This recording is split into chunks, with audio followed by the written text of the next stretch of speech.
Are you ready for this? Because I don't think I was. 4, 8, 12. This is how many books I read in the month of January. Are you kidding me? Did I have a life last month? I'm not so sure after looking at this stack compared to my face. Holy smokes, this stack of books is heavy and we are gonna get into it. Hey guys, what's up? It's Gracie, and today we're gonna be going through all of the books that I read in the month of January. I have become such a reader in the past few months. I've always loved reading, but I have prioritized my time into reading rather than scrolling on social media or doing other things. And I'm just so excited to film this video and so inspired by other people on Book Talk, Book Reels, Book YouTube. I'm just obsessed with it all and I cannot get enough. So today I figured I would sit down and kind of give a ratings and review of the 12 books that I read in January. I read over 5,500 pages according to my Goodreads account, which become friends with me, follow my reviews, all that stuff. I want to follow you guys back and see what everybody's reading, but we're gonna get into this stack of books in chronological order, I think is what I'm gonna do.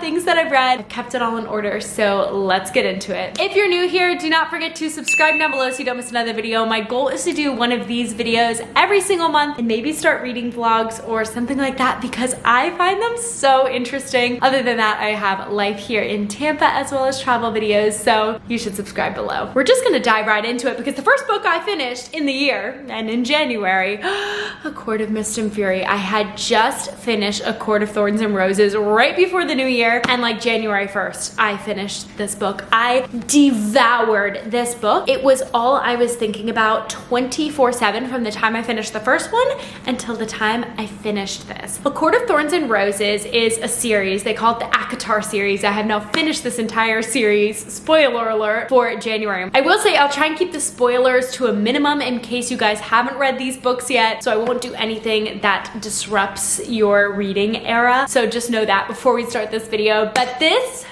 book, listen, I finished A Court of Thorns and Roses. I thought it was okay, but I'm not really sure what the hype is about. Let me just go into the second one, right? Because the first one kind of ended on a cliffhanger. That this book, this is the reason I'm obsessed with this series, and I think most people who love this series will admit that as well. Chapter 55, I got a couple DMs in my DMs about that on Instagram saying, oh, just wait. And I remember one night I was on like chapter 51 and I was like, I'm so tired, but I've gotten DMs about chapter 55. I just have to get to chapter 55. I was thinking like somebody was gonna die, like some huge revelation, but oh my gosh, it was even better. It was so spicy. It was so anticipated. I freaking loved it. I was like, okay, I'm blushing on the couch here, super late at night. But let me tell you, this book is the reason I'm totally obsessed with ACOTAR. And as soon as I finished this, I just could not put down this series for the life of me. So this is an absolute 5-star read for me. I gave A Court of Thorns and Roses 4 stars on my Goodreads. This is a blatant 5. I mean, I read everything on my Kindle. I bought the book set of this series specifically to have it so I can go back and reread it and go back and reread parts and maybe go and highlight. I know some girls like highlight and annotate.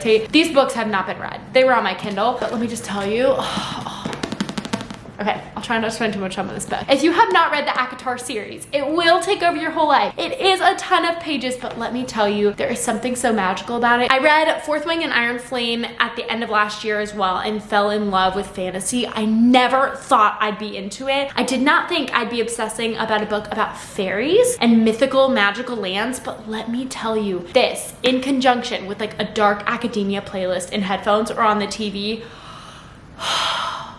life-changing. Like I cannot wait to read this series again, or maybe just started this book. But let me tell you, I'm so into it and I didn't think I would. So don't knock until you try it. If you don't absolutely love the first one, give A Court of Mist and Fury a chance before you write off the whole series. That would be my advice. Second book of January you would think would be A Court of Wings and Ruin because that is the next ACOTAR book, but actually it is Jenny Jackson's Pineapple Street. I listened to this one as an audiobook through the library. So fun fact, go to your local library because most likely, I mean, I assume this is all across the United States, your library has a conjunction with an app that either does ebooks, audiobooks, all that kind of stuff. and you get them for free. So my Palm Beach County Library card, which yes, I still have, they use Cloud Library, which I really love for the audiobooks. I never usually have to wait that long. It's great. But for their ebooks, you can only read them on the app versus Hillsborough County, which is Tampa where I live now, does Libby. I don't like how their audiobooks are set up, but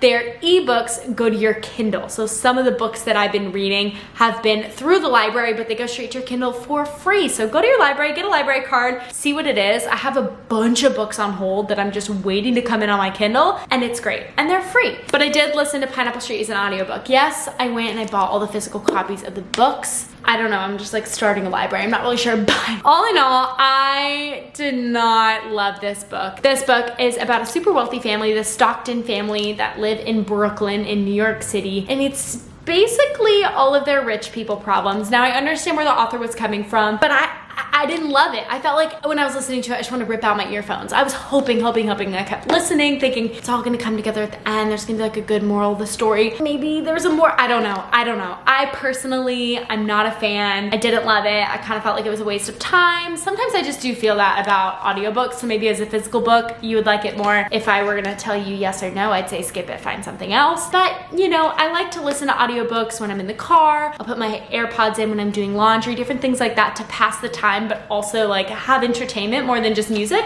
So that's what this was to me, but I'm not a huge fan. But I did read it for the month of January. Need I say much about this book? Holy twist at the end. Holy smokes. Third book of the month, A Court of Wings and Ruin. I have to go slow on that or else I can't say it. Another thick book. Another Sarah J. Maas book. But let me tell you, if you're into the series, you get it. If you've read it, it's incredible. This one's got war in it. I won't say much more other than that, but and I cried. I was sitting on the couch with my Kindle crying, and my boyfriend Austin looks over at me and goes, "What are you reading? Like, what is going on in that book?" I said, "You're just gonna have to read it for yourself." Like, I was sobbing multiple times in this book, and not too many books I feel like make me cry so much. Sometimes I'll tear up when I read books, but crying reading this book, just so good. Sarah J. Maas is like, I just want to be inside of her brain. She's brilliant. She's incredible. I love the writing. I love the fantasy. Like I said, I just can't say enough good things about this series. So if you haven't picked it up, pick it up. That's where I'll leave it. Fourth book of the month, of course, still in the ACOTAR series. This is like an in-between book. This is A Court of Frost and Starlight, small book. This to me, it has some vital information. I love the in-between story. Not much goes on in this book. Most likely you could skip this book and still go completely from A Court of Wings and Ruin to A Court of Silver Flames and have no problem. But I enjoyed the little like short story is almost what I thought of the in-between, of just some nice detail, some nice pictures coloring in. I imagine like coloring in a color book, just filling in some gaps and some information. That being said, the whole entire time I was reading this, which it has 233 pages, I was just dying to get to the actual action in the next book. But I promise you, it's worth it. It's not a 5-star read, it's a 4-star read. But again, I liked it. I love her writing, I love her style, and I thought it just had some really nice, like colorful images in it. Like in my brain could really see a lot of this book, and I appreciate that.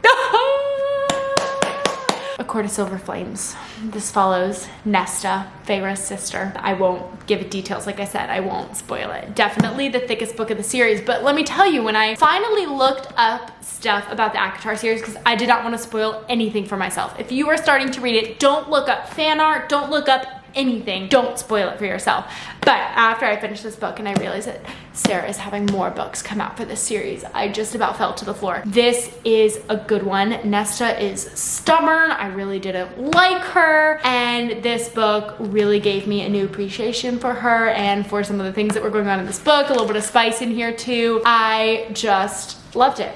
I loved it. So I'm just so glad that I was introduced to this series and read it. It's so funny. I bought A Court of Thorns and Roses on my Kindle last January, and I did not touch it until December of 2023. And when I tell you, I flew through this series. I think it took me 15 days to read all of the books. And that was not like devoting all my time. That was in life. I was sitting on the couch with headphones in, just reading while Austin was watching football, or while things were going on, or while I was on planes, or anything. And any time that I could have these books in my hand, well, on the Kindle, I was reading. I could not stop thinking about it. So enough good words about this series. Holy smokes, pick it up. it's gonna consume your whole life, but just pick it up. You don't need to read it in 15 days. I'm a little crazy for that. Just read it, please. Please, I beg of you. It'll change your life. Book 6, we are almost at the halfway point of my reads for January. This book is called The Measure. This is a book I read for a book club I do with my study abroad friends, and this was the book chosen for the month of January. I actually rented it from the library, but I did buy the physical copy so that I could have it and especially show you guys in this video. This was a quick and easy read for me. It was less than 2 days of just like lounging. I luckily was on vacation while I was reading this. Super easy, light read with a lot of meaning in it. Essentially, this book is about a string that comes to every single person's door in the entire world in a box. They don't know where it came from, they don't know what it is, but essentially they find out that the length of the string inside of the box measures the length of your life. And people all over the world are choosing to look, not look, and it's just a story about how people choose to spend their lives knowing or not knowing how long they have to live it. I think it's a pretty cool concept. I wasn't like head over heels obsessed with it, needing to like pick it and read it and finish it, but I was curious on what was going to go on, how it ended. Political figures were involved, people in the army were involved. There were just like all kinds of stuff. It has a million POVs, like every chapter is somebody else. I think there's like 5, 6, 7, I don't even know. It goes through so many different characters,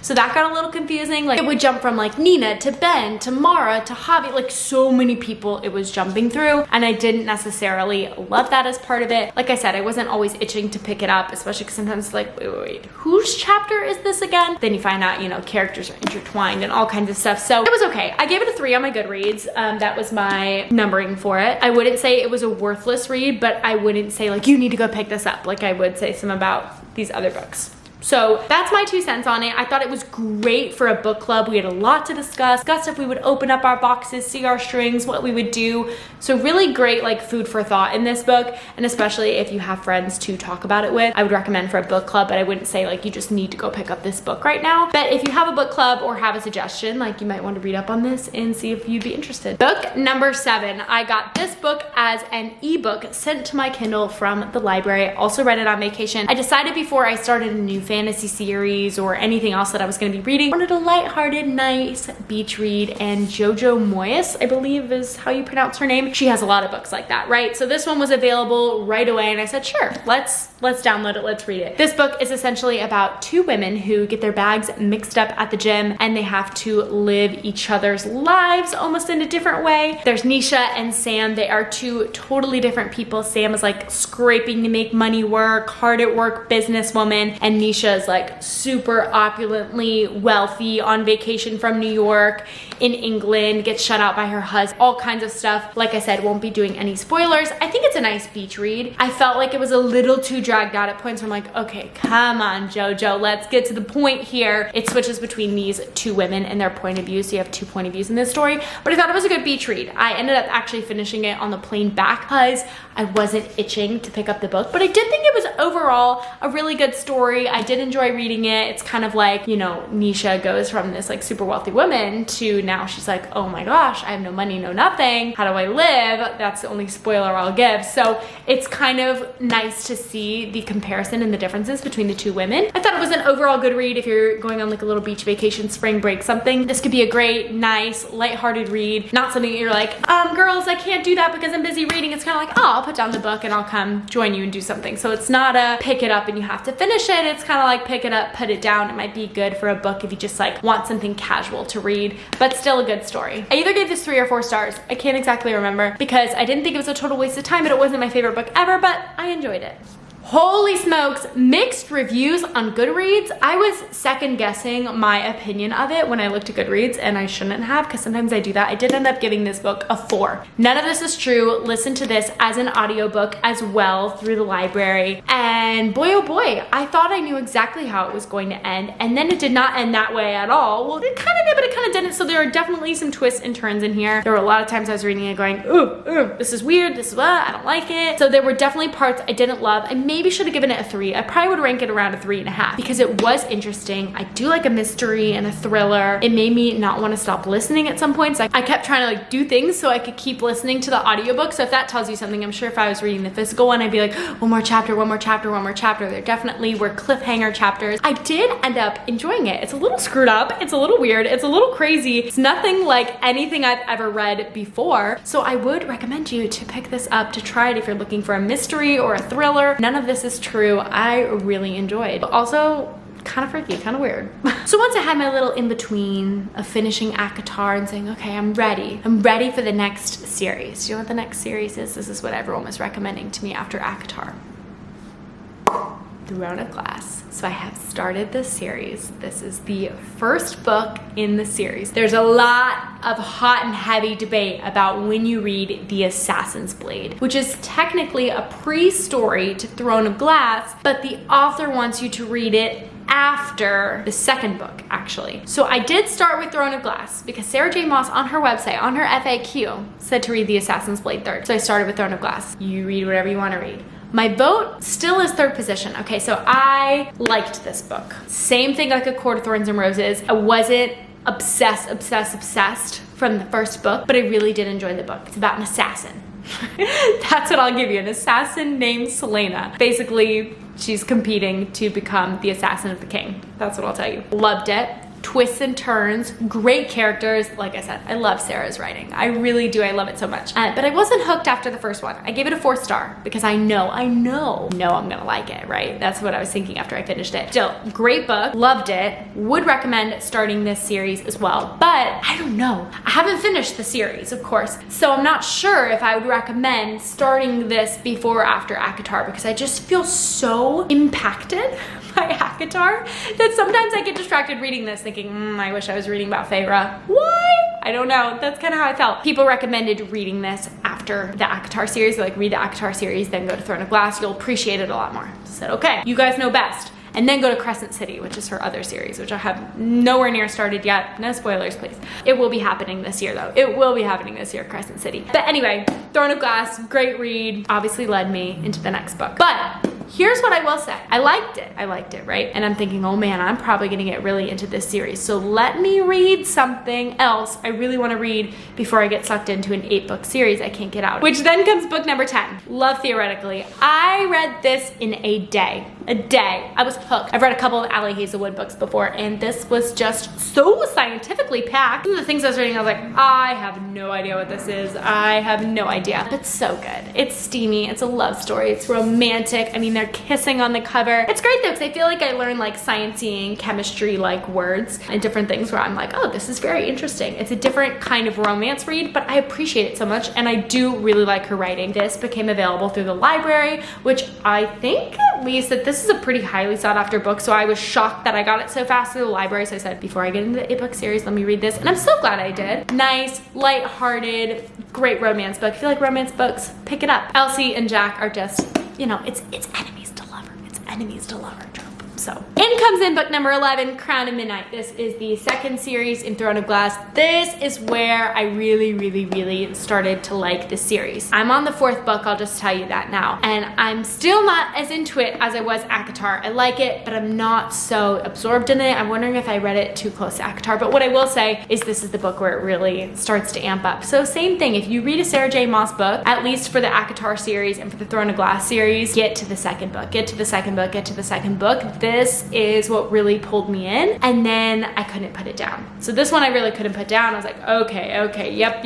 Reading this again, all about Selena. This book leaves you on a cliffhanger, and let me tell you what is so dirty is that after this, the author recommends reading The Assassin's Blade, which is a prequel to the first book. So you get left on this cliffhanger, and then it makes you go all the way back in time. Oh, that hurt. But this is such a great book. So the final book I read in the month of January, hopped back in time, The Assassin's Blade. So that's why I have a bone to pick with the order, and people online have a bone to pick, but I followed what Sarah J. Maas said. I read The Assassin's Blade third. This goes back in time. It's a prequel. I don't know if I really would want to have read this first. I might not have liked the characters in the book, but reading it third after that cliffhanger, I was like, this is so rude. But it definitely gives you insight into a couple things that have already happened. Like it tells you past tense, and then, you know, present tense, you're like, oh, that adds up, that makes sense. And then definitely has set the scene for things that are going to happen, I'm sure, through the rest of the series. I just felt so played after I read Kahneman. I was like, ah! And then I have to go back in time. But great book.